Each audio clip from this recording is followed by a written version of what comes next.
Hola, soy la Basmati de nuevo con vosotros, esta vez para contaros el bronce en el Egeo. He hablado de el bronce nórdico, de Wessex, de Unetice, de las urnas, del bronce Centro Europa y ahora nos toca la zona más oriental, que abarca Chipre, Creta y Micenas, que es continental, en la Hélade.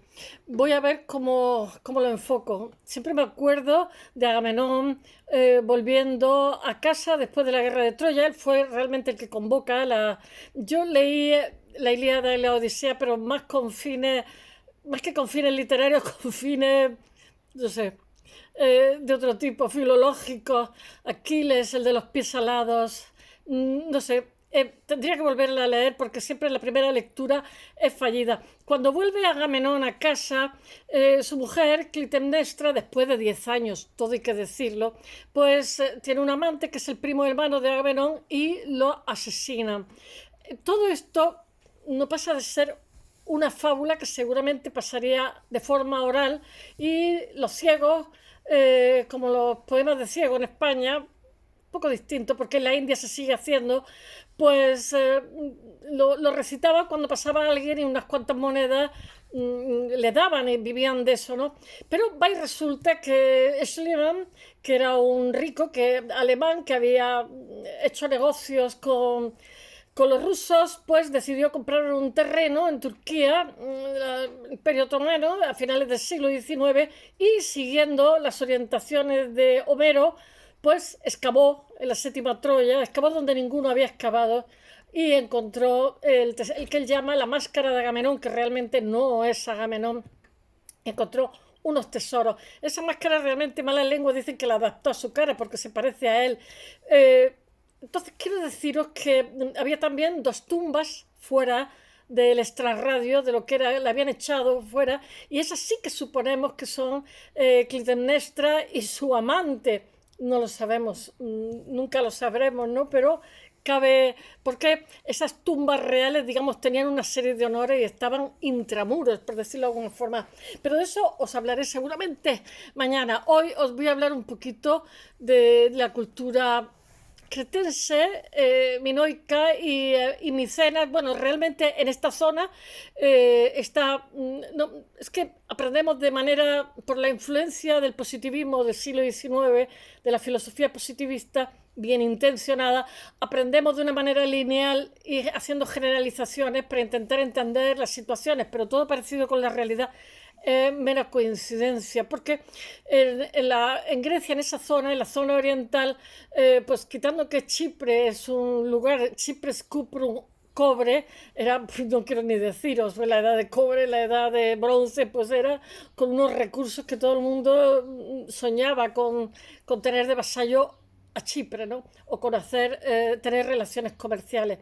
Pero después están las islas Cícladas, que son las primeras, que son muy chiquitinas y son realmente las primeras. O sea, la vida, tal y como la conocemos, no la vida, sino las relaciones humanas, más que creciente fértil en la zona de Palestina, Siria, después Sumer, Egipto, etcétera, ¿no? Pero en este caso del Mediterráneo oriental, realmente los primeros son las islas Cícladas, que son muy pequeñitas.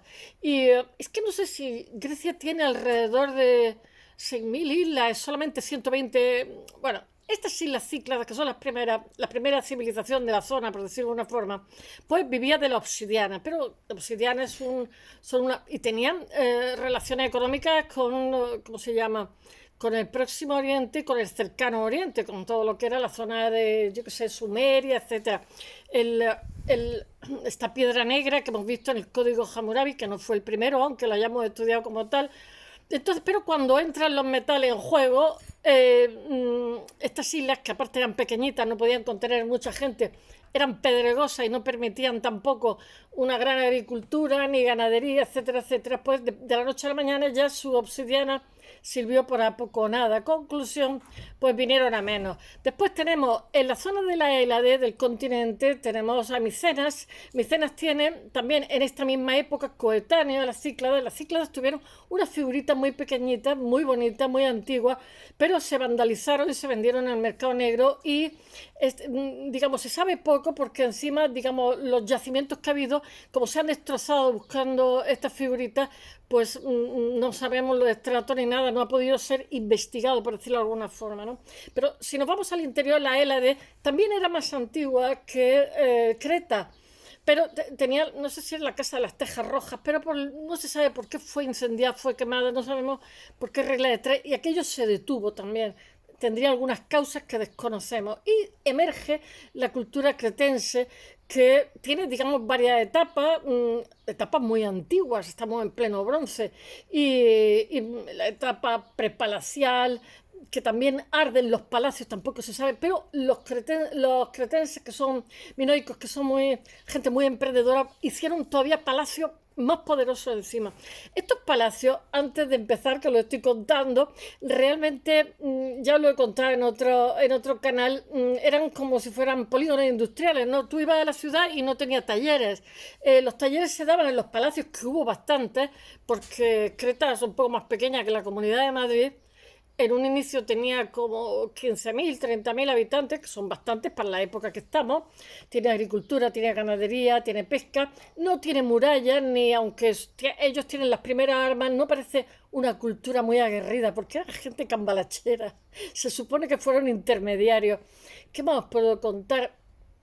Bueno, pues Creta, lo que pasa es que toda la vida se hacían los palacios eran gigantescos, allí están los almacenes, allí están los talleres, yo qué sé, desde talleres para hacer, ¿cómo se llama? Cerámica, que además hay cerámica suya por todos sitios, eran gente con increíble buen gusto, después generan colonias, son muy modernos también, y colonias en la isla de Tera, que luego los venecianos le pondrían Santorini, hay frescos donde se ven dos púgiles luchando, y se ven también, hay otro fresco que es una gente que está en el mar, pero no se ven barcos de guerra, se ven que están paseando, están disfrutando de la vida, o sea, todo es un misterio. La religión también es muy misteriosa, abundan las mujeres, pero no se sabe si eran sacerdotisas. En fin, conclusión, que el príncipe, el señor, el rey o lo que fuera, porque el palacio de Knossos es el más grande, hay un montón de palacios, además creaban calzadas para que los palacios estaban para que, digamos, todos los trajines económicos que tenían se dieran con facilidad. Digamos, los puertos estaban cerca de los palacios, cerca de las calzadas, no más de 2 o 3 kilómetros, para que todo eso que tuvieran que transportar no sufrieran golpe ni adversidad. Estoy intentando pensar, bueno, por los palacios que conocemos, Knossos, Faistos, Agiatriada, Malia, hay un montón, creo que hay 20 y solamente se han excavado 5. Se sabe que por debajo de estos palacios, incluso los primeros de la época prepalacial, hay otras construcciones, pero claro, no le va a decir a esta gente que desmonte todo lo que hay para ver qué es lo que hay abajo. Obviamente no lo permiten. Estoy pensando, dentro de los palacios las distribuciones tenían montones de metros cuadrados, había, o sea, realmente el princeps, el príncipe o lo que fuera, el mandatario de allí, había también villas muy grandes que imitaban la distribución del palacio, que tenía un salón, o salón, no, como un patio gigantesco que se supone que era para hacer las taurocatapsias, que eran como ritos de fertilidad y saltaban chicas jóvenes con el pecho al aire, saltaban chicos semidesnudos sobre el toro, es una cosa peligrosísima, ¿no? Y que tenemos una imagen de esa taurocatapsia tan bonita. Y después había como una especie de piscina gigante donde se hacían libaciones, porque estas libaciones pues, se hacen en la India, se hacen también los musulmanes, o sea, había también un salón del trono. Nuestro Evans, el que va allí que antes lo había intentado Schlinder, no, Schliemann. Hoy estoy ya con la lista Schlinder, ya confundo los nombres alemanes. Schliemann. Estos ricos, Evans, perdón, el que estuvo, digamos, investigando en esta isla y le puso el nombre Cretense Minoica por el rey Minos, el laberinto, Ariadna, en fin, toda esta historia que todos conocéis de sobra por las películas de Hollywood y no por la lectura como debería de ser. Pues era un rico, compró tierras y investigó allí.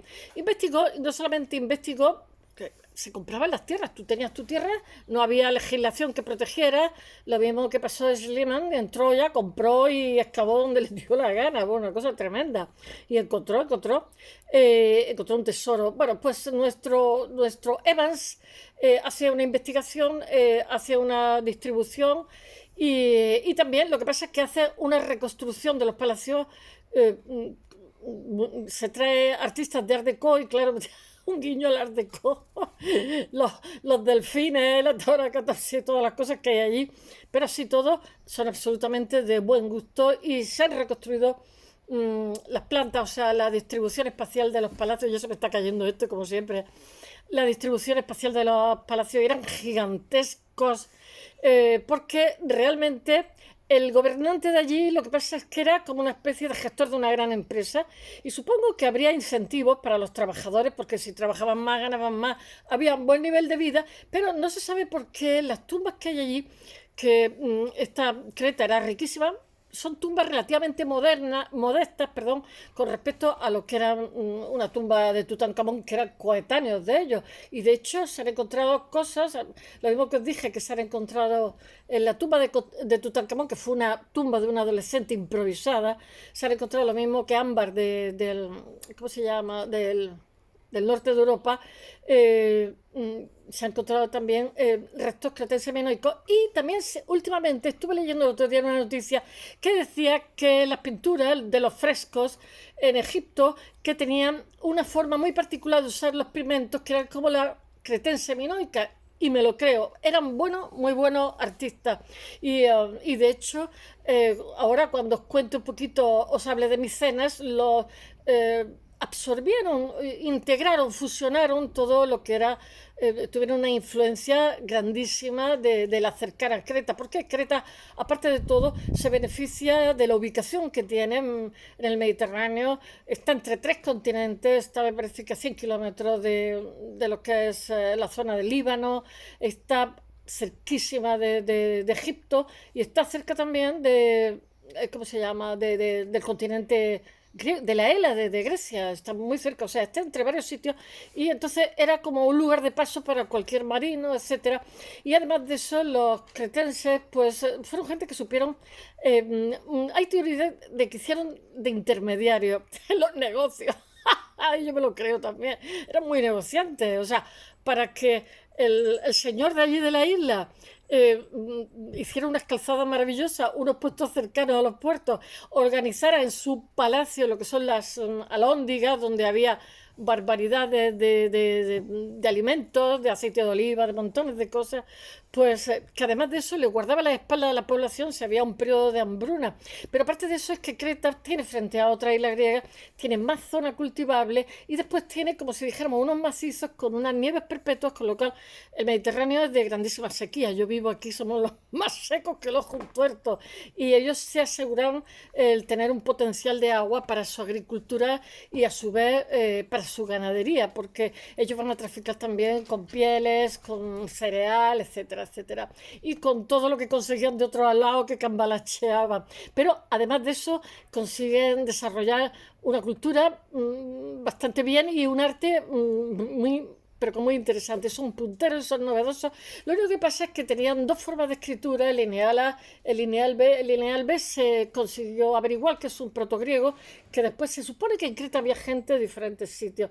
Había emigrado gente de la Anatolia, primero hubo una emigración de África, luego hubo una emigración de Anatolia, y después toda esta cultura, cuando ellos vienen a menos, digamos, pasan a Micenas y en Micenas lo que pasa es que el lineal B sí que es traducido, sí que lo conocemos y por eso realmente en Creta todo lo tenemos que suponer, no podemos saber bien Ni mucho menos. Bueno, voy a ver si lo cuento un poquitín, voy a darme prisa. Esta edad de bronce en el Egeo. Mañana os contaré un poco mis cenas. Hoy voy a interrelacionar ambas. En el Mediterráneo Oriental abarca los minoicos de Creta y los micénicos que son del continente, de la Grecia continental, de la Hélade. Y los chipriotas que son Chipre, los que están a la derecha pegaditos, que son el cobre. El declive y la influencia que ahora mismo está partido entre Grecia y... ay, entre Grecia y Turquía. Y yo estuve en un congreso, conocí a gente que daba clases en la Facultad de Arte y era graciosísimo las cosas que contaban porque todos tenían, si eran turcas tenían el novio en la zona, el novio griego, y si eran griegos eran griegas tenían el novio en la zona turca. Entonces decía que, por ejemplo, los de la zona turca se pasaban a la zona griega porque tenían mejor internet, mejor conexión y cosas que contaban. Pero aparte de todo, se lo tomaban a risa y eran felicísimos. Que es como hay que estar al margen de lo que las decisiones políticas, porque si no seríamos desdichados todos. Y en fin, era gente con muy buen rollo. Bueno, el declive de la influencia minoica y el auge y el dominio micénico que fue posterior se ha observado en los restos arqueológicos y la estrecha conexión. ¡Ay! Se me están cayendo las cosas, me estoy cayendo yo, se me cae el cacharro. La estrecha conexión que hay entre ambas culturas. Bueno, la conexión empieza y termina porque los minoicos eran tranquilazos, no tenían barreras, tenían muchos barcos, etcétera, etcétera, pero no ven escenas de guerra en su... Pero sin embargo, los micénicos sí. Los micénicos se supone que son más herederos, estos son hipótesis, de indoeuropeos que eran más aguerridos, venían del norte, tienen influencia kurgan, que yo creo que la influencia kurgan en tantos sitios son los carros, los caballos y también las diosas femeninas, las diosas tierra, etcétera. Pero sí, todos eran muy aguerridos y tienen unos palacios ¿cómo se llama?, de sillares ciclópeos, bueno, vamos, que reflejan muchísimas similitudes ambas arquitecturas y en los complejos palaciales de las prácticas funerarias y en la transmisión de la iconografía y bienes materiales de Creta, de la isla de Creta al continente. La civilización minoica, estoy todo el día comiendo, mis gatos están soltando pelos y me pongo a hablar y deben de estar en el ambiente y me los estoy comiendo. Me doy un poco de brillo en los labios, los tengo llenos de pelo de gato. Bueno, la civilización minoica y micénica son culturas totalmente independientes, pero no existieron de forma aislada y además una es anterior a la siguiente. Y el registro arqueológico lo que pasa es que aporta gran cantidad de información sobre las conexiones que hay entre ambas y la transmisión que se da cultural de bienes y de ideas, que fue tremendo, porque además los cretenses son no sé, mejores artistas para mí.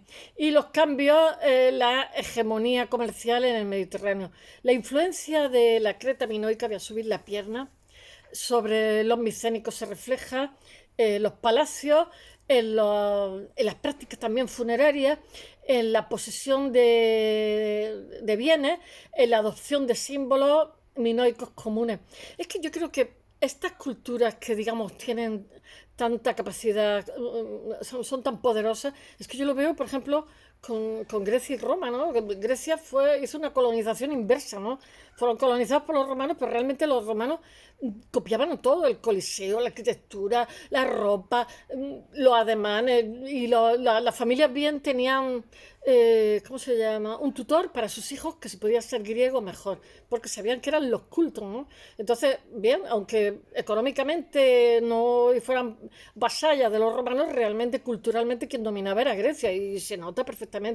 Bueno, en el comercio, el mero hecho de comercial implica la transmisión de bienes y de personas, y eso lo que pasa es que a partir de cuando empiezan los metales empieza a haber un tráfico muy grande de ideas, porque muchísima gente viaja y sí o sí, porque necesitaban, pues si tenían cobre necesitaban estaño, y si tenían estaño y si no tenían ninguno de los dos tenían que cambalachear lo que tuvieran ellos sus recursos, como les pasa ¿cómo se llama? Ay, no me acuerdo, a lo que hay en el norte de Europa. Bueno, todo el mundo, en todos los países siempre hay algún recurso que interesa a los demás. Y entonces, claro, lo de hacer armas era muy importante. Bueno, que a su vez supone la exposición a las creencias, a las prácticas de diferentes culturas. Claro, te mimetizas y muchas veces se absorben cosas que se convierten en moda y realmente no sabes, o sea, la cultura del lugar no se ha modificado tanto, pero sí que se ha adquirido cosas que te gustan de otras culturas, la gente que viajaba, o bien como mercenarios, o bien comerciantes, etcétera. Los artefactos descubiertos en los yacimientos palaciales, ay, estamos en Creta, ¿eh? Y en las sepulturas, tanto minoicas como micénicas, lo que nos muestran son las conexiones que hubo entre las dos, me pica todo, mediante redes comerciales con otras civilizaciones del mundo antiguo, entre ellas pues Egipto, Chipre, el Próximo Oriente, todo lo que es, yo que sé, Sumerio, Acadio, etcétera. Porque tener en cuenta que cuando están ellos, están las pirámides, están haciendo las pirámides, o se han hecho ya, están las pirámides, están los sumerios, ellos son contemporáneos de otros imperios poderosos. Y claro, les interesaba negociar con ellos, o sea, exportarle cosas, productos y conseguir otras que cambalacheaban. Bueno, los minoicos y los micénicos lo que pasa es que contactan con frecuencia con otras culturas y la élite de Micenas lo que pasa es que usa las tumbas de fosa como medio para expresar su posesión de bienes foráneos y exóticos. Hay huevos de avestruz pintados, bueno, una cosa tremenda. Sobre todo a través de los ajuares cuando nos enteramos de qué va el muerto, quién es el muerto, que son las élites micénicas, como hemos identificado en las preferencias por la artesanía iconográfica minoica. Bueno, los minoicos lo que pasa es que pudieron actuar, eso es una hipótesis que hay, una teoría, como intermediario entre los micénicos y otras culturas como la de Egipto, porque hubo un hallazgo de yacimientos como Micenas y Pilos, en los cuales los micénicos los minoicos actuaron como intermediarios entre los micénicos y otras culturas. Como eran tan negociantes, tendrían allí sus proveedores y tal. Como por ejemplo Egipto a través de sus redes comerciales. Pues claro, ellos conocerían gente, que es lo que han hecho los judíos también en el Mediterráneo. Tenían promotores que a su vez también eran judíos, que si se ponían las cosas malas siempre era un apoyo, ¿no? Una red una red social de apoyo entre ellos. Me parece maravillosa. Había muchísimos hispanos en Salónica y en, ¿cómo se llama? Y en Estambul, judíos sefardíes, que cuando los expulsaron de España, pues buscaron allí abrigo. Lo que pasa es que con la Segunda Guerra Mundial a los sefardíes de Salónica los mataron a casi todos. A Estambul no pudieron echarle la mano.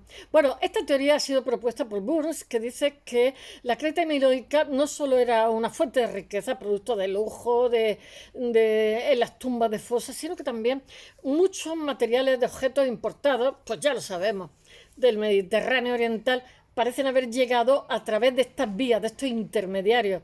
Pues eran los reyes del mambo, eran los más finos, los que más exportaban. Bueno, esta teoría lo que pasa es que se ha corroborado por la presencia de un huevo de avestruz popular entre los artesanos egipcios, pero hallado en una tumba micénica y con embellecimientos que era cretense minoico, que además tienen absolutamente buen gusto, lo cual sugiere que hubo una interferencia cretense antes de que el objeto llegara a Micenas, a su destino, a la élite de Micenas, porque esto proviene de un enterramiento de un señorito, decimos aquí en Andalucía, de Micenas. Bueno, la compresión del comercio, ay, qué calor tengo, Dios, hoy hace calor. La compresión del comercio en la Edad de Bronce se puede documentar por los naufragios como es que al estar sumergidos en el mar se han deteriorado menos que si hubieran estado en la tierra y los materiales orgánicos que había en el interior de los barcos, lo que pasa es que se conserva muchísimo mejor bajo el agua que si hubieran estado al aire. Bueno, ya os he hablado infinidad de veces del urumburu, el pecio, que es un trireme que es chiquitito, pero estaba hasta arriba de cosas, que se hundió en las costas sudoeste de Anatolia y que está datado a finales del siglo XIV, antes de nuestra era, y principios del siglo XIII, se supone por la carga que llevaba, porque transportaba objetos y materias primas, pues yo que sé, de Egipto, de Chipre, de Grecia continental. Bueno, ese era un artista, el de ese barco, de Creta y Levante. No había camiones, no había trailer cargarlo, iba hasta arriba, claro, le pilló una tormenta y ahí se fue todo. La cerámica hallada a bordo ha contribuido a adaptar el barco. Del arte y artesanía de los cretenses y los micénicos, al ser una cultura más antigua, los cretenses, pues cabe pensar que ellos fueron los que dieron la influencia a los minoicos. O sea, los que generaron la influencia fueron los minoicos y los que influyeron en los micénicos, pues son anteriores, y no al contrario. Los minoicos son conocidos por su cerámica, ay por Dios, de excelente calidad y elaborados diseños, y los numerosos objetos funerarios de procedencia cretense hallados en Grecia continental, pues sugiere que había una grandísima demanda de ellos, de en la alta sociedad micénica. Es que eran de buen gusto, incluso lo siguen siendo hoy día. Los micénicos no solo eran muy curiosos, hacían unos pulpos y unas algas en los jarrones que no solo manifestaron su preferencia por la artesanía minoica, sino que incorporaron también sus motivos ornamentales, los pulpos, que tenían que tener mucho en la isla. Aquí también hay, como ahí todo está lleno de roca, como el pulpo del famoso estilo marino. Hay una vasija que es con un pulpo. A mí me da un punto japonés esa vasija, muy oriental. Y hay otras que son como más geométricas. Los minoicos lo que tenían es una arquitectura que para qué, una distribución espacial sofisticadísima. Los minoicos son conocidos por sus decoraciones más fluidas, más dinámicas y el gusto por los motivos vegetales y marinos. Son todos delfines. Se les gusta muchísimo. Bueno, eran una isla, Creta. El mejor ejemplo de contraste entre los estilos artísticos minoicos y micénicos se puede ver en unas copas que hay de oro que se hallaron en la tumba micénica de Bafio. Son muy conocidas, ¿eh? Estas tumbas en forma de soloi, que son del Heládico tardío 2, alberga dos copas doradas conocidas como los vasos de Bafio. Son muy, muy conocidas estos restos. Bueno, a menudo lo que pasa es que la calidad de los objetos hallados en tumbas micénicas sugieren que fueron fabricadas por minoicos. Estos tenían unos pedazos. Ya os he dicho que tenían los palacios, estaban convertidos como si fueran, bueno, si fueran fábricas, pero es que había después villas que imitaban a los palacios, lo cual quiere decir que tenían que tener un tirón, una demanda fuera tremenda, porque si no, no tendría razón de ser que eso fuera así. Bueno, que el continente tuviera tantos objetos de esta gente, es que había por todos sitios, es que había en Centro Europa, en el norte de Europa, en la península ibérica, en Francia, o sea, en Italia, o sea, que esta gente eran unos máquinas trabajando. Bueno, esta teoría lo que pasa es que se ve corroborada por las dagas traceadas que suelen representar escenas de caza, pero son tan intricadas, tan llenas de detalles, que lo que pasa es que se piensa que fueron obras de artesanos minoicos, porque eran los buenos artistas. Es que hay un matiz entre artesano y artista. En cuanto a la arquitectura, los centros urbanos micénicos eran espacios centralizados para la distribución. Los micénicos eran más aguerridos, más guerreros, y su distribución espacial obedece a eso. Para la distribución de bienes tenían áreas de almacén para el aceite general, así como salas de talleres. Los centros palaciales cretenses no eran palacios en el moderno sentido de la palabra, sino más bien eran centros de negocio, administración, lugares de culto. Allí se reunía todo y por eso no necesitaban, como diría yo, muros grandes, porque era como un sacrilegio si robaba ahí, ¿no? O sea, ahí estaba el centro religioso, el centro político, el centro económico, todo. Había un espacio centralizado para el comercio y los negocios, había alhóndigas. Los palacios eran como enormes estructuras, siendo el de Nosos el más grande, el mayor yacimiento. Yo os digo que solamente 5 se han investigado, porque eso debe ser carísimo, tenía una barbaridad de metros cuadrados. Y el único que se ha conservado de su grandiosidad tras la destrucción general, que no se sabe porque en el 1700, antes de nuestra era, que un rasgo llamativo, porque allí pasó, es una zona que es sísmica, han tenido lo de Tera, pero eso fue anterior, pero es posible que tuvieran terremotos, no sé, puede ser de todo. Un rasgo llamativo de Creta es la falta de fortificaciones alrededor de los centros palaciales. Ellos lo que querían hacer era negocio, ellos no querían hacer guerra con nadie, querían venderle. Mirad quién viene aquí a darme besitos. Lo que ha fomentado... Niño, que estoy concentrada yo. Lo que ha, lo que ha fomentado... Mirad qué guapo es, se llama Red, es rojito. Es hijo de una mamá callejera y un papá escocés. Es grande, grandísimo. Eso le debe venir de Escocia porque la mamá era súper pequeñuja. Está por ahí, la mamá la adoptaron. Mirad mi besito. Eso es que tiene hambre, no os creáis que el amor por el interés te quiero, Andrés. Bueno, ¿por dónde vamos? Estamos en Creta. Ha generado la especulación de que los minoicos realmente eran gente pacífica. Puede que fuera verdad. Si ellos querían hacer negocios, si les iba muy bien los negocios. Estaban en una isla, les pillaba lejos todo el mundo. Y no temían ataques exteriores, pero el hecho real es que alguien se los cargó porque todo ardió. Como que es bueno para para los investigadores porque se cuece el barro. No podemos descifrar lo que ha sido el lenguaje minoico, que es el lineal A, y por lo tanto no sabemos esos lugares cómo se usaban.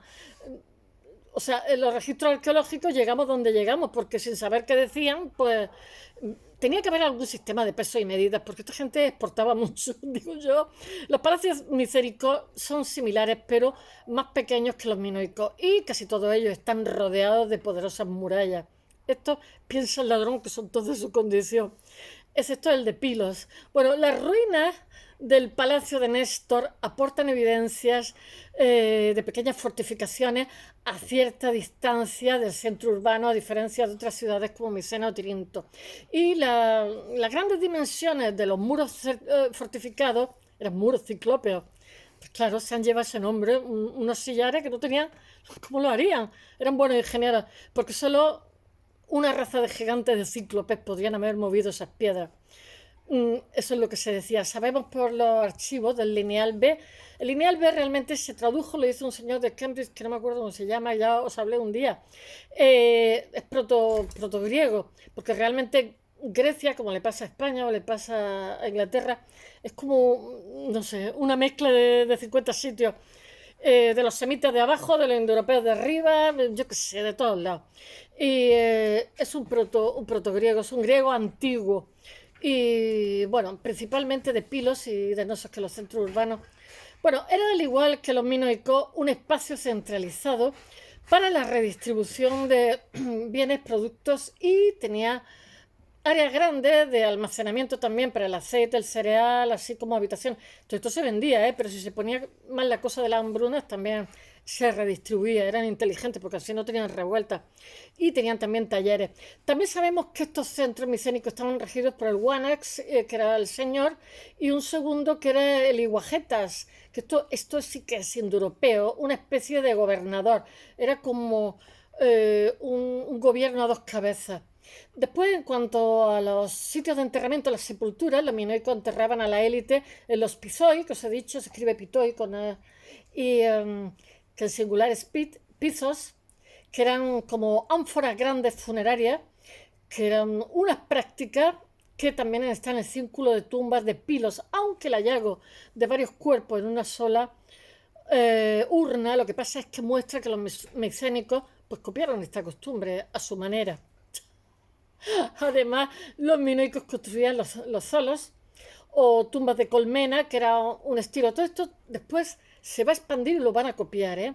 Era un tipo de monumento funerario que también usan los micénicos, que la tumba solos es una estructura creada mediante unas técnicas llamadas de falsa bóveda, que consiste como en hileras de bloques o piedras que se van apilando del tamaño decreciente hasta formar una cúpula en forma de colmena o una especie de termitero. El solos más antiguo en el continente parece que es el de Pilos, y aunque el más emblemático realmente es el tesoro de Atreus, es una preciosidad, o tumba de Agamenón, que realmente no era Agamenón, que está construido hacia 1250 en Micena.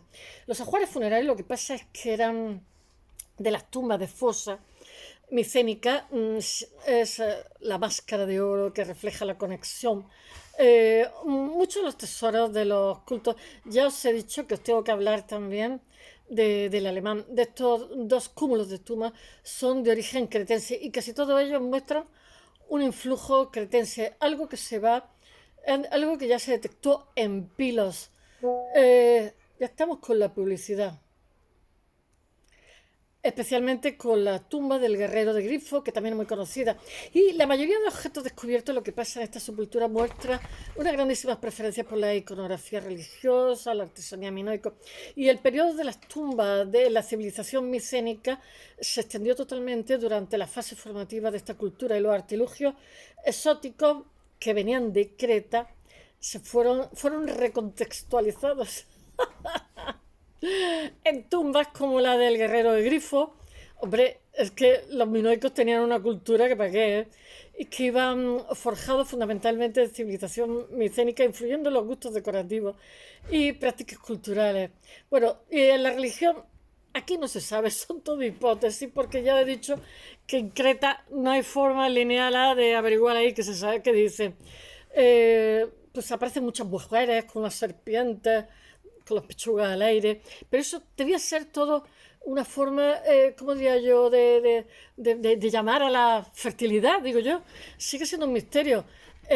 Es que mirad, esto es antropológico totalmente, porque, por ejemplo, los viajeros que van a ver los Dogon, que son una preciosidad, son pueblos de África, pues le dicen a las mujeres que por favor no se pongan los pantaloncitos cortos porque les puede pasar de todo.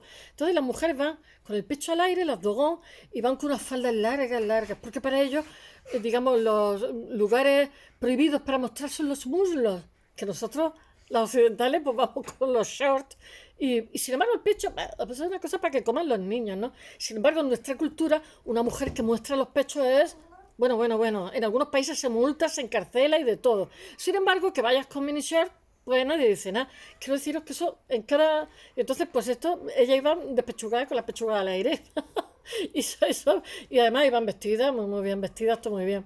Bueno, pero no sabemos si es que eran sacerdotisas, que sí que se sabe que tomaban productos para entrar en trance y no estaba mal visto. Eso es casi todas las culturas. Y todo esto lo que pasa es que ha sobrevivido a través del arte, y entonces lo que hacemos son conjeturas por los frescos, los sellos anulares, los sellos de piedra, los restos hallados. Pues participaban en libaciones. El señor tenía en todas las villas, lo mismo que os he dicho, que había un patio grande que se supone que hacían la tarotapsia, había también como una piscina gigante donde se supone que se lavaban para purificarse, y se hacían procesiones, se hacían festejos, ritual de salto del toro, etcétera, etcétera.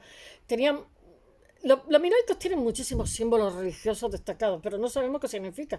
Que se han encontrado en todos los santuarios, en todas las sepulturas, en todos los palacios, yo qué sé, los cuernos esos que tienen como de toro, de consagración, que está en todos sitios, el nudo sagrado, el hacha ese doble, que también se la copian los micénicos. En fin, bueno, espero que os haya gustado y hasta mañana. Bye.